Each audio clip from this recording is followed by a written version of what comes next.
Well, first of all, I would like to welcome Ahmed Mohammed Al Khan, who is the head of investment banking of GB Corporation. Well, Mr. Ahmed, according to Saudi Arabia Central Bank Governor Mohammed Al Yasser, the Islamic finance industry will have a year of slower growth in 2009 after expanding assets by 28% globally last year. What is your assessment of the Islamic finance and how hard has it been affected by the global economic downturn?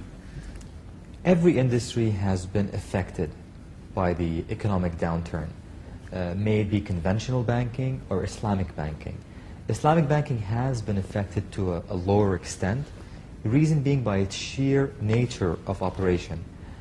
We are an asset-backed operation, profit-sharing based operation, where there is tangibility behind every investment they do.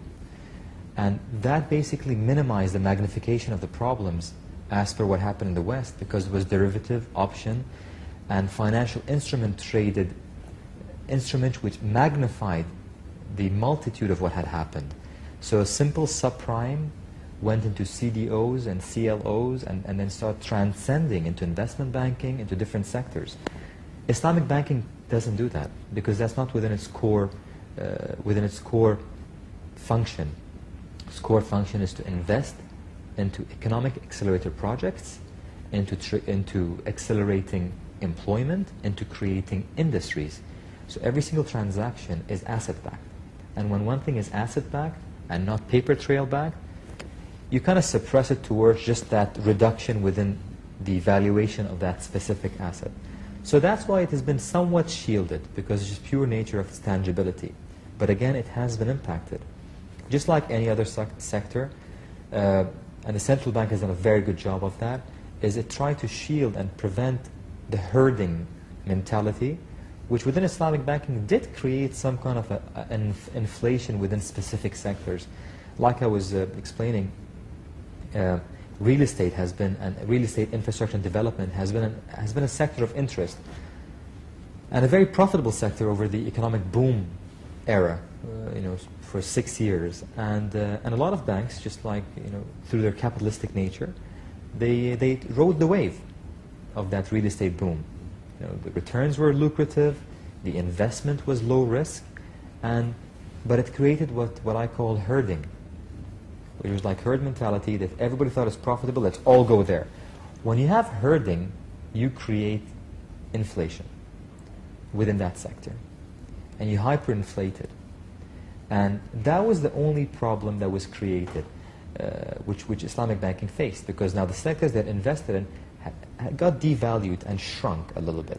So that was the extent of the hit they have taken. But in general, the integrity of the Islamic banking structure is still sound, it's still strong, it's still growing.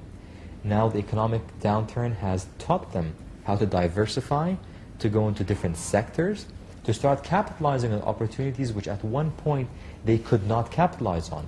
Buyout of companies in the West, where at one point we're going for very high multiples of EBITDA, which today is more affordable, plus the EBITDA shrunk. So now they're seeking those opportunities, dividend yielding, annuity-based businesses. And now they're expanding. They're going westwards and they're going eastwards, and because the liquidity is still there. Can you describe the key challenges and opportunities associated with investing during the global economic downturn? The key challenges today, I would say, and this is, I think, a challenge faced by everybody, is not deals, is not opportunities, because today we definitely have more opportunities than we ever had. The key challenges is funding.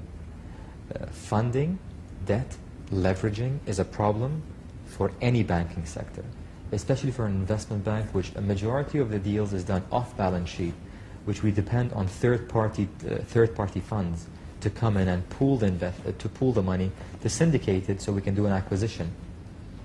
Today, people, because of the shrinkage in their disposable incomes, in their surplus income, makes it harder for us to go raise money. Even from institutions who have taken a hit on their balance sheet, who have taken a hit in their income, in their P&L, they have less disposable income to reinvest in the different sectors. And I think what the economic crisis has done, it has put companies into a balance sheet management mode versus a growth mode. And that's what basically is rippling across all the other institutions which are linked. So that is I think that's the main challenge, funding, both off balance sheet, on balance sheet, and debt.